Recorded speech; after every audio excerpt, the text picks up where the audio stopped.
The Western Front in the spring of 1917 exists as a wound carved across the face of Europe, a 400-mile scar stretching from the North Sea to the Swiss border, where 4 million men face each other across a moonscape of mud, wire, and death. At Messines Ridge, 7 miles south of Ypres, the British Second Army prepares for an offensive that will depend not on the courage of infantry or the precision of artillery, but on the skills of men who fight their war in the darkness beneath the battlefield.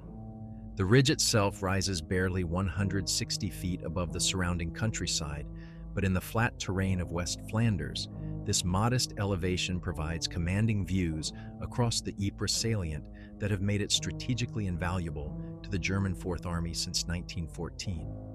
From their positions along the crest, German observers can direct artillery fire with devastating accuracy against any British movement in the valley below, turning every advance into a slaughter that has claimed tens of thousands of casualties without gaining a single yard of meaningful ground. But beneath this contested earth, a different kind of warfare unfolds in tunnels that burrow through clay and chalk like the workings of some vast industrial mine. The British tunneling companies, formed from coal miners recruited from the Welsh valleys, Yorkshire collieries, and Durham pits, waged their campaign in absolute darkness, armed with nothing more dangerous than picks, shovels, and listening devices that can detect the sound of enemy digging through 60 feet of solid earth. Captain James Henley, formerly a mining engineer from the Rhondda Valley, commands the 171st Tunneling Company from a headquarters established in a cellar beneath the ruins of what had once been the village schoolhouse in Ploegsteert. His men, drawn from the deepest mines in Britain, possess skills that make them invaluable in this subterranean war. The ability to read the language of settling timber, to distinguish between the natural sounds of earth movement and the telltale scraping that betrays enemy tunnel construction, and to work for hours in cramped conditions where a single misstep might trigger a cave-in that buries an entire section. The local Belgian population, those few who remain in the devastated countryside behind British lines, speak in whispers about the tunnels that honeycomb the earth beneath Messines Ridge. The older residents, men whose grandfathers farmed this land when it belonged to the Austrian Netherlands, tell stories that predate the current war by centuries. They describe voices heard beneath the ground during times of conflict, the sounds of men speaking languages that died out before the printing of the first maps that named this region Flanders. According to local folklore, passed down through generations of farmers who worked fields that have been battlegrounds since Roman legions marched against Celtic tribes, the earth beneath Messines holds the voices of every army that has ever died here. Spanish tercios from the Dutch Revolt, Austrian grenadiers from the War of Spanish Succession, French conscripts from Napoleon's campaigns, all are said to whisper in the darkness below, their conversations audible to those who dig deep enough to disturb the layers where their bones have settled into the clay. The geological surveys conducted by the Royal Engineers describe a subterranean landscape of unusual complexity. The ridge sits atop a formation of Ypresian clay, deposited 50 million years ago when this region lay beneath a shallow sea. Beneath the clay, chalk deposits contain natural caverns carved by underground streams that have long since changed course, creating a network of voids and passages that extend far beyond the artificial tunnels driven by military engineers. The morning of March 12th brings typical conditions for the season, temperature hovering just above freezing, barometric pressure falling ahead of another spring storm system, and ground conditions that make surface movement treacherous. The no-man's land between the opposing trench lines consists of shell-torn earth, where the constant bombardment has created a landscape resembling the surface of an alien planet, dotted with water-filled craters and the debris of previous failed assaults. In the tunnels beneath this wasteland, the work continues around the clock. The British miners advance their galleries toward German positions with the methodical precision of men who understand that their success will determine whether the planned offensive captures the ridge or adds another chapter to the bloody stalemate that has characterized the Western Front since 1914. Each foot of progress requires the removal of tons of earth, transported through narrow passages on improvised rail systems operated by men who must work in complete silence to avoid detection by German listening posts. The sound detection equipment, primitive by later standards but revolutionary for its time, consists of sensitive microphones connected to amplification systems that allow trained operators to monitor enemy activity across distances measured in yards rather than miles. These instruments, operated by specialists who learned their trade in the coal mines of Britain, can distinguish between the rhythmic sounds of organized digging and the random noise of bombardment or trench construction. But lately, the listening devices have been picking up sounds that don't correspond to any known type of military activity. Conversations conducted in languages that linguistic experts at British Expeditionary Force headquarters cannot identify, despite access to scholars from universities across the empire. Singing that follows musical patterns unlike any European tradition, yet carries melodies that seem hauntingly familiar to men whose families have worked this land for generations. The temperature in the tunnels remains constant at approximately 50 degrees Fahrenheit, regardless of surface weather conditions, while the humidity approaches saturation levels that make every breath feel thick and oppressive. These conditions, combined with the psychological stress of working in absolute darkness while enemy miners operate somewhere in the surrounding earth, create an environment where the boundary between reality and imagination becomes increasingly difficult to maintain.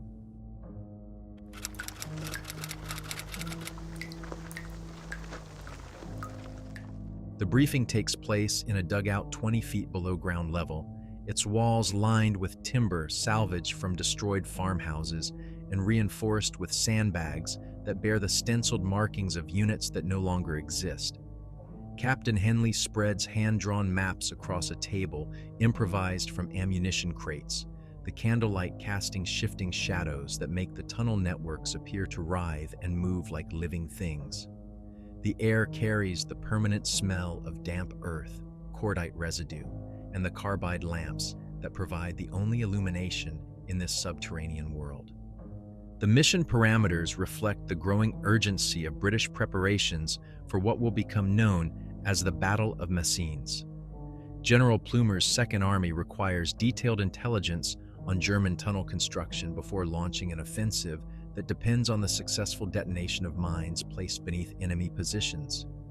The 171st Tunneling Company has been assigned to advance their main gallery to within 50 yards of German lines, close enough to place explosive charges that will destroy the ridge's defensive positions when the attack begins in June. Sergeant William Davies, a veteran of 15 years in the Ronda collieries, examines the tunnel maps with the practiced eye of a man who has spent more of his adult life underground than on the surface. His crew consists of 12 miners, selected for their experience in the deepest shafts of the Welsh coal industry, men who understand the subtle signs that warn of tunnel collapse, gas accumulation, or the presence of underground water. These are skills that translate directly to military tunneling, where a single mistake can kill an entire section and compromise months of careful excavation. The German positions are approximately 200 yards northeast of our current tunnel head. Henley explains, tracing the projected route with a pencil that leaves faint marks on paper, dampened by perpetual humidity. Intelligence estimates indicate they've been working their own galleries since February, probably trying to intercept our advance before we can place the charges. The geological surveys, conducted by Royal Engineers with mining backgrounds, describe increasingly complex conditions as the British tunnels approach German lines. The Ypresian clay gives way to mixed formations that include pockets of sand and gravel deposited by ancient rivers, creating zones where tunnel stability becomes unpredictable. More concerning, the The surveys indicate the presence of natural cavities that may connect to cave systems extending far beyond the current battlefield. Lance Corporal Thomas Morgan, the section's senior listener, operates the acoustic detection equipment with the focused concentration of a professional who understands that his skills represent the difference between successful excavation and catastrophic discovery by enemy miners.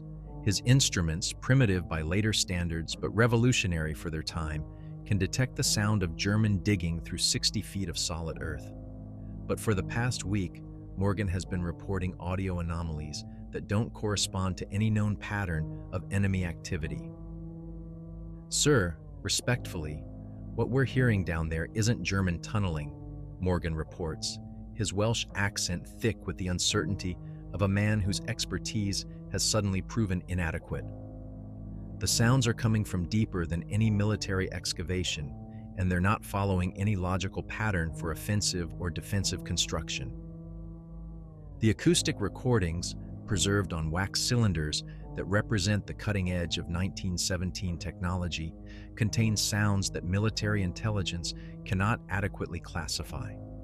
Voices speaking in coordination, as if conducting some form of group recitation, but in languages that don't match any dialect spoken by German forces.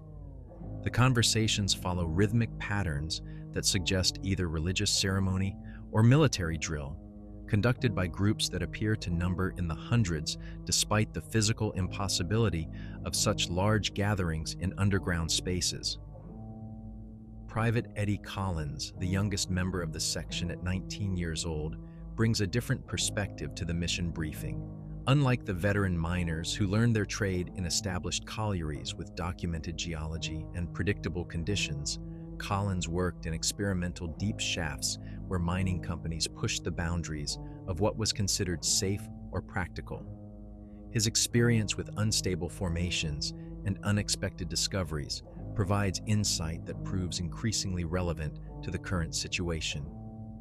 The voices could be acoustic phenomena, Collins suggests, though his tone carries doubt about his own theory.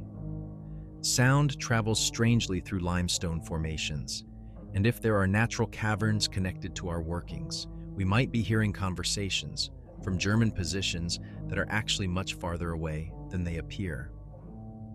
But Sergeant Davies, whose grandfather worked these same fields before the coming of industrial mining, offers a different explanation rooted in local knowledge that predates military engineering. According to family stories passed down through generations of agricultural workers, the earth beneath Messines Ridge contains burial grounds that span millennia of human habitation. Celtic warriors, Roman legionaries, medieval knights, and soldiers from every European conflict since the Crusades all have contributed to soil that local farmers describe as unusually fertile due to its high content of human remains. The mission timeline allows for 3 weeks of excavation to reach the target distance, working in shifts that maximize progress while minimizing the risk of detection by German listening posts. The tunnel will advance along a bearing of 45 degrees northeast, following a route calculated to avoid known German positions while taking advantage of geological formations that provide natural concealment from acoustic surveillance. The equipment manifest reflects the specialized requirements of military tunneling. Electrically powered cutting tools to reduce noise, waterproof containers for explosives, storage, and communication systems that allow coordination between underground workers and surface command posts. Most critically, the section will carry enhanced listening equipment capable of detecting German counter-tunneling at distances that provide sufficient warning to avoid catastrophic encounters with enemy forces. But the briefing contains gaps that suggest information held at classification levels beyond Captain Henley's clearance. References to historical precedent and civilian consultation appear in footnotes that lead to documents unavailable to company-level commanders. A separate addendum signed by officials at brigade headquarters recommends psychological evaluation for any personnel reporting anomalous auditory experiences during tunnel operations. As the briefing concludes, Each member of the mining section receives personal equipment that includes not only the standard tools of military excavation, but also items that seem designed for encounters with phenomena that conventional military training doesn't address. Gas masks equipped with extended air filtration systems, electric torches with battery life far exceeding normal operational requirements, and emergency communication devices that can penetrate unusual interference patterns. The final preparation involves consultation with local civilians who possess knowledge that military intelligence has begun to consider operationally relevant.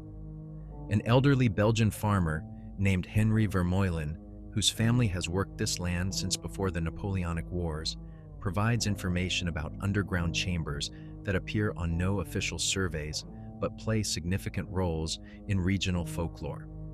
According to Vermeulen, these chambers contain evidence of human occupation extending back to prehistoric times, with acoustic properties that allow sound to carry across distances that conventional physics cannot explain.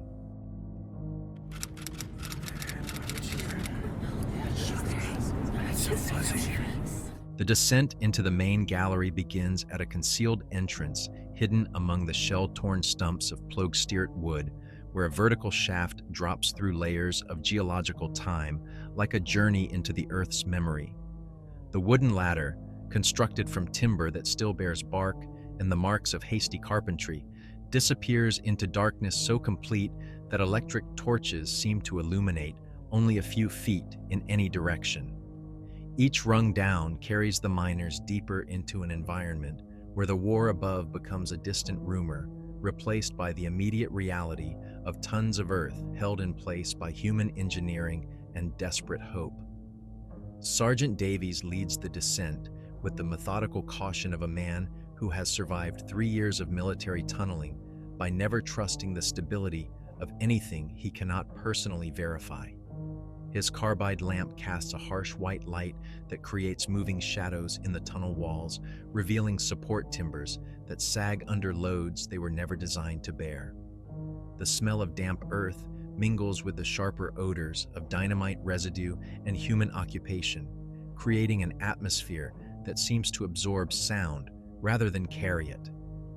At 85 feet below the surface, the main gallery extends northeast for a distance of 120 yards, following the route mapped by Royal Engineers, who calculated the optimal path through geological formations that grow increasingly unstable with each foot of advancement. The tunnel measures 4 feet in height and 3 feet in width, dimensions that require men to work in cramped positions while moving tons of excavated material through passages barely large enough for human transit. Private Collins, working the first shift of excavation duty, operates an electrically powered cutting tool that reduces the noise signature of tunnel advancement while providing precise control over the direction and speed of excavation. But within the first hour of work, he reports acoustic anomalies that don't correspond to known patterns of German counter-tunneling activity. The sounds originate from depths below the current tunnel level, suggesting the presence of natural or artificial cavities that extend far beyond the scope of military excavation. "Sergeant, you need to hear this," Collins calls softly, his voice carrying the controlled urgency of a professional who has encountered something outside his experience. "The sounds are coming from underneath us, maybe 30 or 40 feet down. It's not German digging, it's voices, lots of them, like they're having some kind of meeting." Lance Corporal Morgan sets up his listening equipment at the tunnel face, adjusting the sensitive microphones to maximum amplification while monitoring for any indication of German detection of British tunneling activity. The acoustic environment at this depth creates unique challenges for sound interpretation, as the dense clay formations carry vibrations in ways that can make distant sounds appear close while masking nearby activities completely. The wax cylinder recordings capture conversations conducted in what appears to be multiple languages spoken simultaneously, creating a polyglot chorus that suggests either a gathering of international significance or acoustic phenomena that conventional understanding cannot adequately explain. The voices maintain perfect synchronization despite linguistic differences, as if all speakers share access to identical information delivered through means that transcend normal human communication. Dr. Patterson, a civilian acoustic specialist attached to the tunneling company for technical consultation, analyzes the recordings using equipment borrowed from university research laboratories. His background in experimental acoustics provides perspective that military training lacks, but his preliminary conclusions challenge basic assumptions about sound transmission through solid media. The frequency analysis suggests these voices are originating from multiple locations simultaneously. Patterson reports to Captain Henley in the relative security of the surface command post. Either we're detecting some form of acoustic resonance that amplifies distant conversations, or we're dealing with a phenomenon that exists outside the normal parameters of sound physics. The excavation work continues throughout the night shift, with rotating teams of miners advancing the tunnel face while others transport excavated material to the surface through a pulley system that operates in complete silence to avoid detection by German listening posts. Each yard of progress reveals increasingly strange conditions: pockets of air that carry scents resembling incense and old parchment, temperature variations that suggest the presence of large underground spaces, and acoustic properties that make whispered conversations audible over distances that should require shouting. Private Jenkins, a miner whose family has worked the Welsh valleys for 6 generations, brings traditional knowledge to the interpretation of underground phenomena that military engineering cannot classify. According to folklore passed down through generations of coal miners, certain geological formations can preserve human voices for decades or centuries, creating acoustic libraries where the conversations of the dead remain audible to those who know how to listen. My grandfather used to tell stories about voices in the deep shafts, Jenkins explains during a brief rest period, his words creating visible vapor in the cold underground air. Conversations from miners who died in cave-ins, still talking about their work like they didn't know they were dead. He said the coal seams remember everything that happens in them, and sometimes that memory becomes audible. The geological surveys, updated based on discoveries made during excavation, reveal the presence of natural limestone caverns that extend far beyond the documented cave systems known to local speleologists. These cavities appear to form an interconnected network that spans the entire ridge, with acoustic properties that could theoretically carry sound across distances measured in miles rather than yards. But the voices detected through the listening equipment demonstrate coordination and purposefulness that suggest active communication rather than passive acoustic phenomena. The conversations follow patterns that indicate planning, organization, and shared objectives conducted by groups that appear to number in the hundreds, despite the physical impossibility of such large gatherings in underground spaces that should be uninhabitable. As the night shift concludes and dawn approaches on the surface above, the mining section reports discoveries that transform routine military excavation into something approaching archaeological investigation. The tunnel face reveals evidence of previous human activity: worked stone that bears tool marks from instruments that predate modern mining equipment, and air passages that suggest intentional construction by unknown builders working according to architectural principles that differ significantly from contemporary engineering. The final shift before dawn brings the most disturbing development yet recorded by the 171st Tunneling Company. The voices detected through acoustic monitoring equipment begin responding to the sounds of British excavation, adjusting their volume and linguistic patterns as if aware of the listeners and attempting to establish communication across barriers of time, language, and mortality. Lance Corporal Morgan, monitoring these exchanges through headphones that amplify every whisper and breath, removes his equipment with hands that shake despite 3 years of experience in the most dangerous tunneling operations of the Western Front.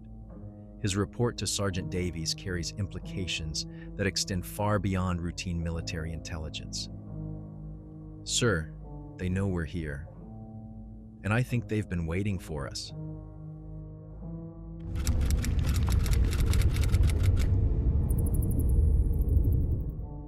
The breakthrough occurs during the deepest part of the night shift, when the boundary between waking consciousness and dream becomes most permeable, and men working in absolute darkness begin to question the evidence of their own senses. Private Collins, advancing the tunnel face with methodical precision learned in the experimental mines of South Wales, breaks through what he assumes is another clay formation, only to discover empty space that extends beyond the reach of his electric torch. The cavity measures approximately 12 feet in height and 20 feet in width, with walls that show clear evidence of human construction dating back centuries before the current war. Carved stone blocks, fitted with the precision of medieval cathedral builders, form archways that lead into passages extending in multiple directions through the limestone bedrock beneath Messine's ridge. The air that flows from these ancient tunnels carries scents that have no place in a military excavation: frankincense, old parchment, and something else that Collins later describes as the smell of very old prayers. Sergeant Davies, summoned to examine the discovery, brings 30 years of mining experience to the evaluation of what appears to be an archaeological find of extraordinary significance. But his professional assessment is interrupted by sounds that emerge from the ancient passages, human voices speaking in languages that span centuries of European history, conducting conversations that suggest not archaeological remnants, but active occupation by unknown inhabitants. "Jesus Christ," Davies whispers, his Welsh accent thick with amazement and growing fear. "There's people down there, living people, having conversations like it's their local pub." The voices become clearly audible as the mining section establishes their first listening post within the ancient chamber. Latin phrases that suggest medieval clerical education mingle with Germanic dialects that predate modern German, while occasional fragments of what Dr. Patterson later identifies as archaic French create a linguistic tapestry that spans nearly a millennium of European development. But most disturbing, contemporary English conversations weave through these historical languages, conducted by speakers who discuss current events of the Great War with intimate knowledge that suggests direct participation rather than distant observation. Lance Corporal Morgan sets up his acoustic equipment within the stone chamber, adjusting his instruments to maximum sensitivity while trying to determine the location and number of the speakers. The sound analysis reveals conversations occurring simultaneously in dozens of different locations throughout the underground network, with participants who demonstrate detailed knowledge of military operations spanning the entire Western Front. "They're talking about yesterday's bombardment at Vimy Ridge," Morgan reports, his voice carrying the bewilderment of a professional whose expertise has proven inadequate to current circumstances. Discussing casualties by name and unit designation, information that shouldn't be available to anyone outside of Canadian Corps headquarters. Private Jenkins, whose family folklore provides the closest analog to their current situation, ventures deeper into the ancient passages while the others maintain the listening post.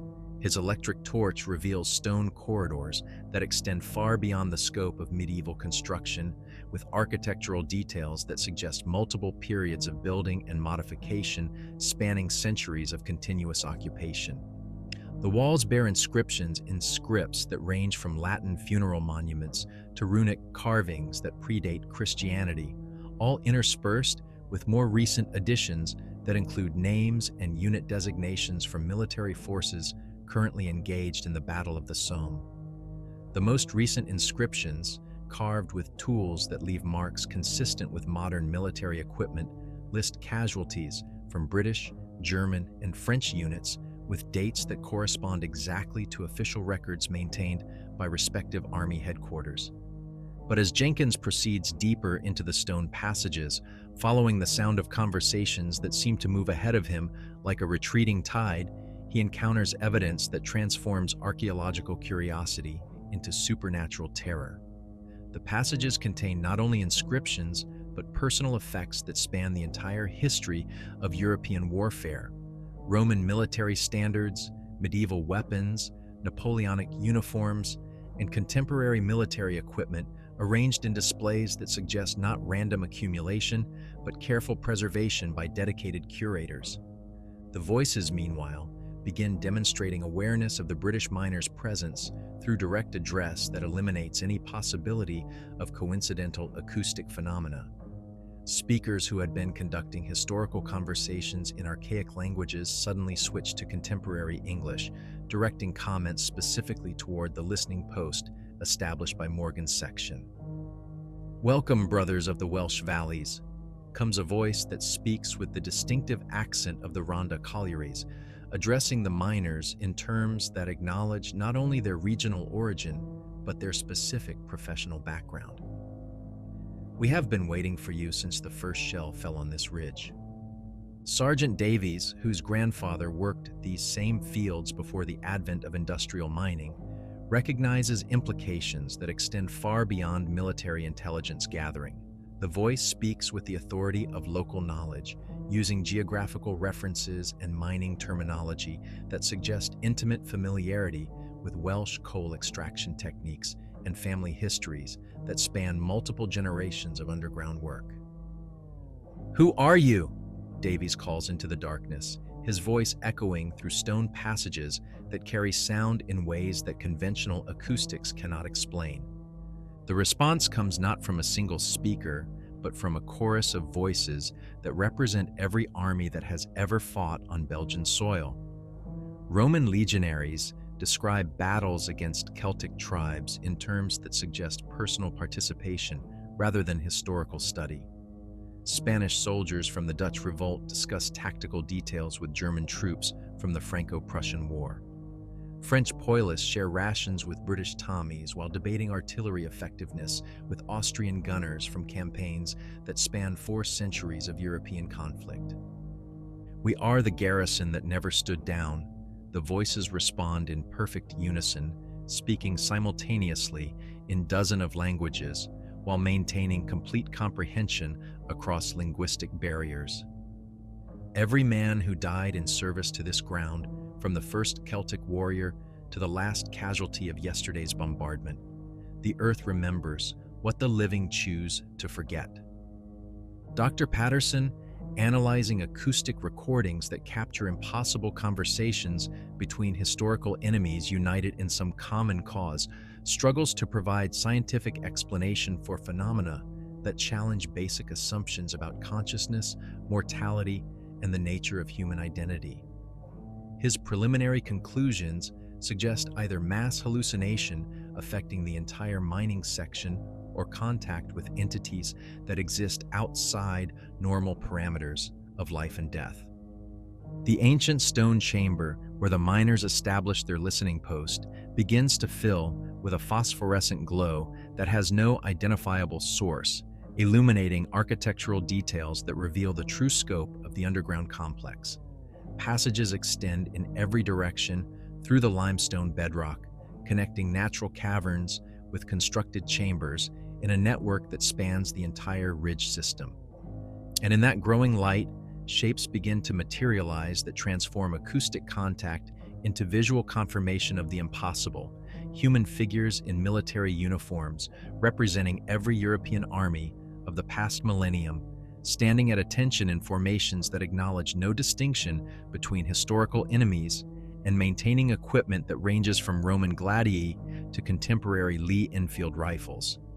Private Collins, whose experience in experimental deep mining prepared him for encounters with unusual geological phenomena, finds himself face to face with men who should have died centuries before his birth, yet who greet him with the familiar camaraderie of soldiers sharing common hardship in service to causes that transcend individual mortality.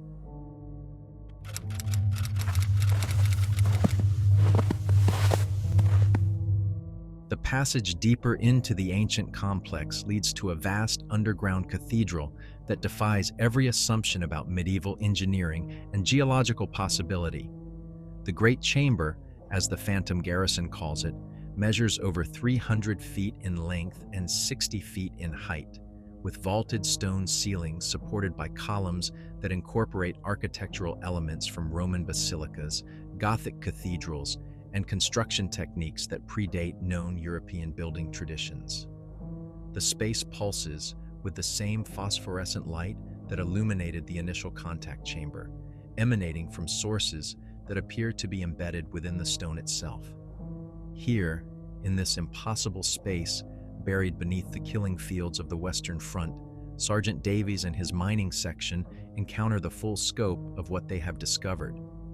Thousands of soldiers from across European history occupy positions along stone galleries that rise in tiers toward the vaulted ceiling, their formations organized not by nationality or historical period, but by some principle that unites men who died in service to this particular piece of ground. A figure approaches from the assembled multitude, wearing the uniform of a Roman centurion, but carrying himself with the authority of high command that transcends specific military traditions. His Latin accent carries undertones of languages that span the evolution of European speech, while his knowledge of contemporary military terminology suggests continuous observation of surface conflicts despite centuries of underground service. I am Marcus Aurelius Corvus, once of the 6th Legion Ferrata, died in battle against the Belgae in the 43rd year of Caesar's conquest, the figure announces, his voice carrying clearly through the vast chamber without apparent effort. Now commander of the Eternal Watch, guardian of ground made sacred by the blood of every man who has died in its defense. The implications overwhelmed the Welsh miners, whose experience in the deepest coal shafts provided no preparation for encounter with entities that challenge fundamental assumptions about consciousness, mortality, and the relationship between human sacrifice and geographical significance. Yet, the centurion's manner carries the professional courtesy of one military commander addressing another, acknowledging shared understanding of duty that transcends temporal and cultural boundaries. Dr. Patterson, summoned through the tunnel system to provide scientific analysis of phenomena that defy conventional explanation, documents conversations that span 2 millennia of European warfare conducted by participants who demonstrate intimate knowledge of military operations from Roman campaigns through the current battles raging on the surface above. His acoustic equipment records linguistic patterns that suggest not only preservation of archaic languages, but active evolution of speech that incorporates contemporary military terminology. Every man who dies in defense of this ground joins our ranks, Corvus explains, gesturing toward formations that include Germanic tribesmen who fought Roman expansion, Frankish knights who died in medieval campaigns, Spanish soldiers from the Dutch Revolt, and British troops from Marlborough's victories over Louis XIV. Death in battle transforms individual service into eternal guardianship. We are the memory of sacrifice, the continuation of duty beyond the reach of mortality. Lance Corporal Morgan, whose acoustic expertise allowed the initial detection of the Phantom Garrison, finds himself appointed as liaison between the living miners and their supernatural counterparts. The responsibility carries implications that extend far beyond routine military communication, requiring translation between worlds that operate according to fundamentally different principles while sharing common understanding of military necessity and professional dedication. The Phantom Garrison reveals knowledge that spans not only historical military operations, but detailed intelligence regarding current German positions, troop movements, and tactical planning that should be available only to enemy headquarters staff.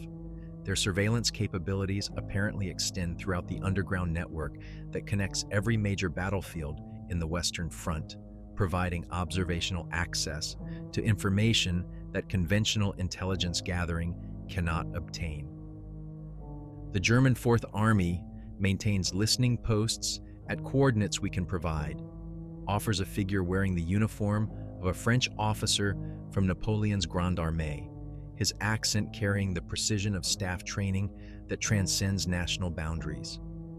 Their tunnel construction follows patterns we have observed in previous conflicts, We can guide your excavations to avoid detection while ensuring optimal placement of explosive charges. But the assistance comes with conditions that reflect the Phantom Garrison's primary mission: preservation of ground sanctified by centuries of military sacrifice. The planned British offensive must acknowledge the sacred nature of terrain that contains the remains and continuing service of thousands of soldiers whose dedication extends beyond individual mortality. Sergeant Davies, whose Welsh mining background provides perspective on the relationship between underground work and surface activity, recognizes parallels between coal extraction and military excavation that suggest deeper connections between industrial development and warfare than conventional analysis acknowledges. The Phantom Garrison's knowledge encompasses not only military history, but geological understanding that spans millennia of human interaction with this particular landscape. The Earth here remembers everything, Davies realizes, his voice carrying the wonder of professional recognition expanded beyond normal parameters. Every battle, every death, every oath of service, it's all preserved in the stone and clay, and these men are the librarians who maintain the records. The Great Chamber reveals additional architectural features that demonstrate the scope and permanence of the Phantom Garrison's installation. Map rooms contain detailed surveys of every battlefield in European history, maintained by cartographers whose service spans centuries of territorial conflict. Arsenal chambers hold weapons that represent the evolution of military technology, from Bronze Age spears to contemporary artillery shells, all maintained in perfect condition by armorers whose expertise transcends temporal limitations. Most significantly, the command center contains communication equipment that appears to blend contemporary military technology with instruments that operate according to principles unknown to surface engineering. Telegraph systems connect to stations throughout the underground network, providing real-time intelligence regarding German operations while maintaining contact with Phantom garrisons established beneath every major battlefield of the current war. We are not limited to this ridge, Corvus explains, indicating tactical displays that show the entire Western Front from an underground perspective that conventional military planning cannot access. Every significant battlefield maintains its eternal watch. Verdun, the Somme, Ypres, all are connected through networks that preserve the memory and continue the service of every man who died in their defense. The revelation transforms the miners' understanding of their mission from routine military excavation to participation in warfare that operates on temporal and geographical scales beyond normal human comprehension. Their tunnel construction connects not only to German positions, but to an underground civilization that has maintained continuous military operations for over 2,000 years. As dawn approaches on the surface above, where the living armies of 1917 prepare for another day of mechanized slaughter, the Phantom Garrison extends an invitation that will determine whether the British tunneling operation becomes merely another episode in the endless cycle of surface warfare or part of the eternal vigilance that preserves the memory of military sacrifice across all of European history. Join us, brothers of the Welsh Valleys, Corvus offers, his words carrying the weight of command authority that acknowledges no distinction between living and dead soldiers united in service to causes greater than individual survival. Your skills are needed in the depths, where the true war continues beyond the reach of political treaties and national boundaries.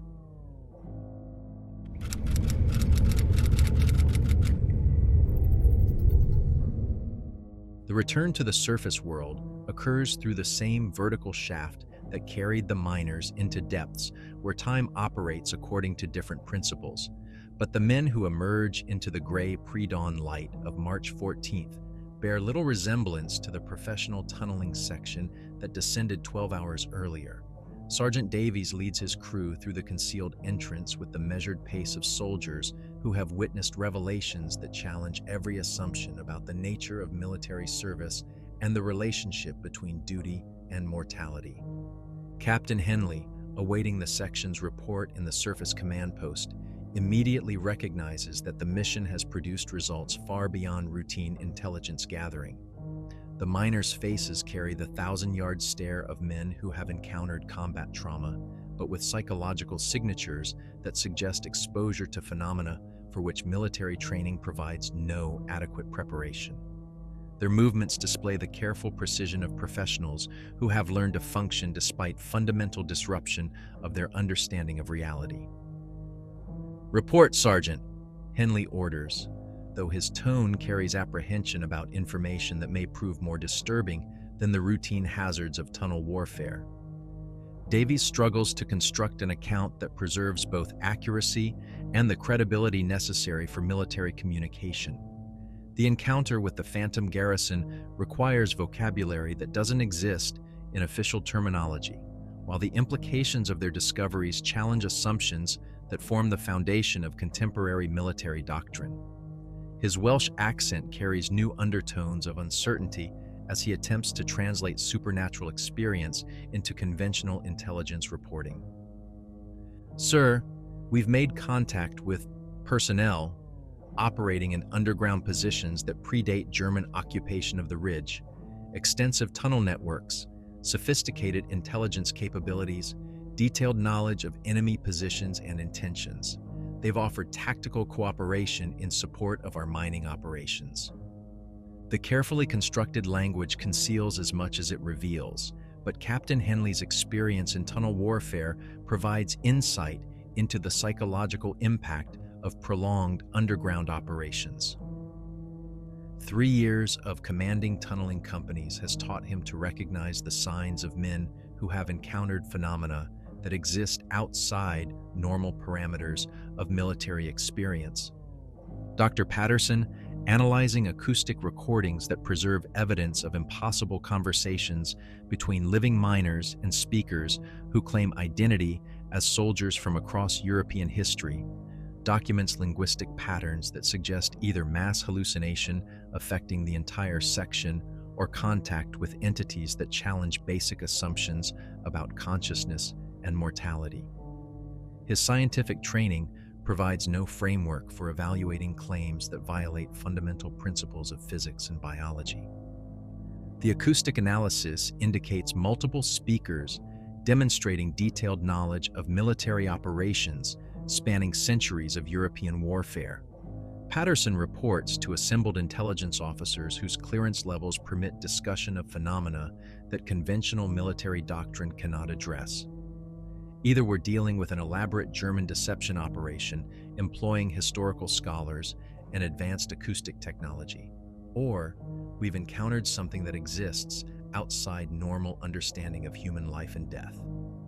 Lance Corporal Morgan, whose acoustic expertise enabled initial contact with the Phantom Garrison, experiences continuing auditory contact that persists despite his return to the surface environment. The voices that filled the underground chambers continue to resonate in his consciousness, providing real-time intelligence regarding German tunnel construction and tactical planning that proves accurate when verified through conventional reconnaissance methods. "I can still hear them," Morgan reports during psychological evaluation conducted by medical officers trained in combat trauma assessment. "Clear as if they were standing right next to me.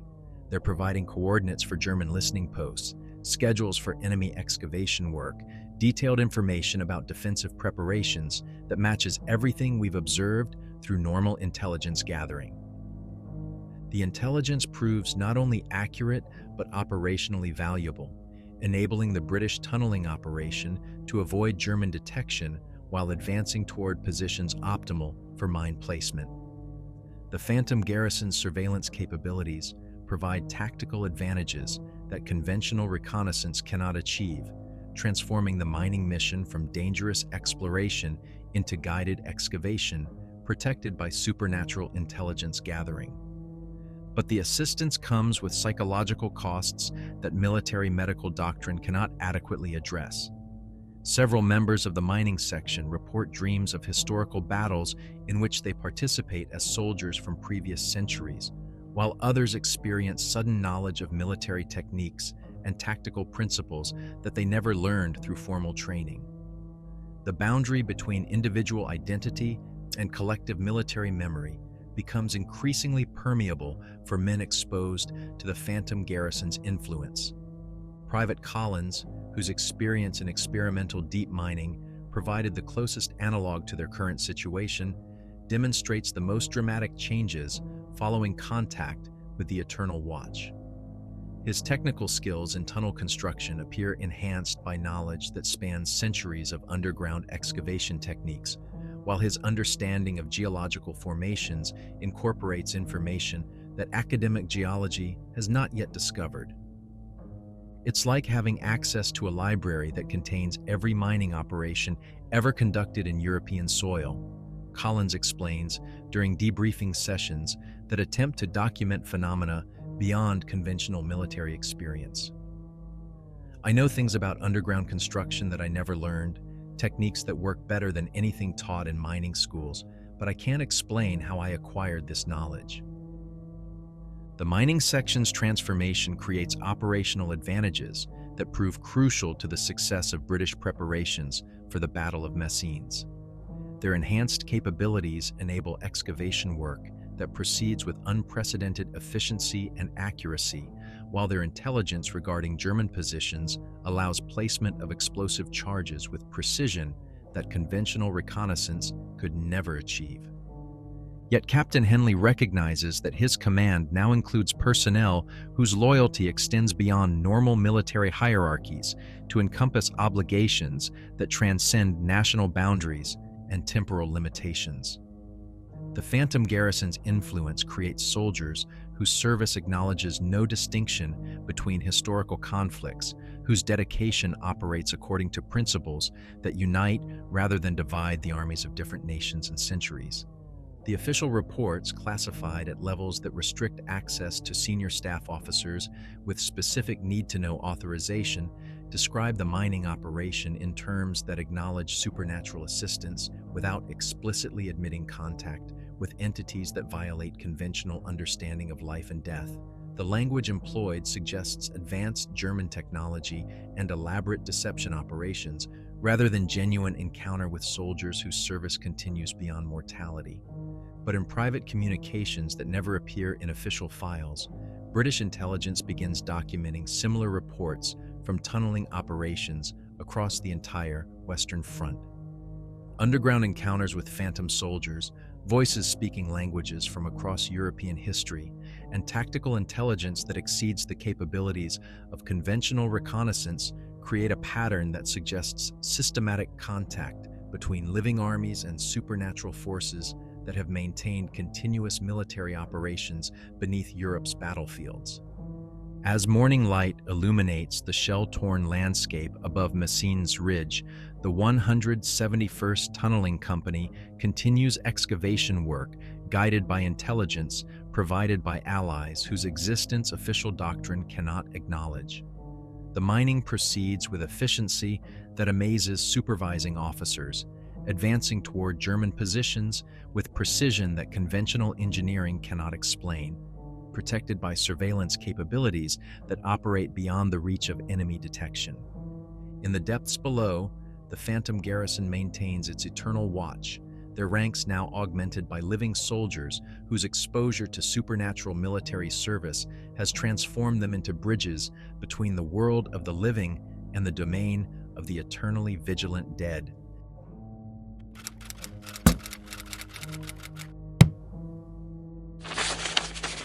The Battle of Messines concludes with unprecedented success that military historians will attribute to superior preparation, innovative mining techniques, and exceptional coordination between tunneling companies and artillery units. The 19 massive mines detonated beneath German positions at 0310 hours on June 7th create explosions audible in London, destroying enemy fortifications with precision that enables British forces to capture the ridge with minimal casualties. The official records describe tactical brilliance and engineering excellence, carefully omitting any reference to intelligence sources that operate outside conventional military capabilities. In a secure briefing room beneath Whitehall, where electric lights cast the same harsh shadows that illuminated the tunnels beneath Messines Ridge, Colonel Sir Reginald Fortescue reviews reports that will never appear in published accounts of the battle. His intelligence portfolio includes testimonies from 17 separate tunneling companies operating across the Western Front, each documenting encounters with phenomena that challenge fundamental assumptions about the nature of warfare and the relationship between military service and human mortality. The pattern that emerges from these accumulated reports reveals a systematic supernatural presence that extends far beyond isolated incidents of psychological trauma or acoustic hallucination. From Vimy Ridge to the Somme, from Ypres to Verdun, British, French, and German tunneling operations have encountered identical phenomena. Phantom soldiers providing tactical intelligence, voices speaking in historical languages, offering assistance that proves operationally valuable, and underground installations that predate contemporary military engineering by centuries or millennia. Dr. Margaret Whitfield, a civilian historian whose academic credentials provide cover for intelligence work involving phenomena that official doctrine cannot acknowledge, briefs the Classified Committee on historical precedents that establish supernatural military assistance as a recurring element in European warfare. Her research, conducted in archives that span multiple government departments and private collections, documents similar encounters dating back to medieval siege warfare and Roman military campaigns. The documentation suggests that significant battlefields develop forms of consciousness that preserve and continue the service of soldiers who died in their defense. Whitfield explains to an audience of intelligence officers bound by oath to classifications that exceed normal military security protocols. The phenomena appear during periods of intense conflict when the psychic energy generated by mass sacrifice creates conditions that allow communication between living armies and the spirits of previous military service.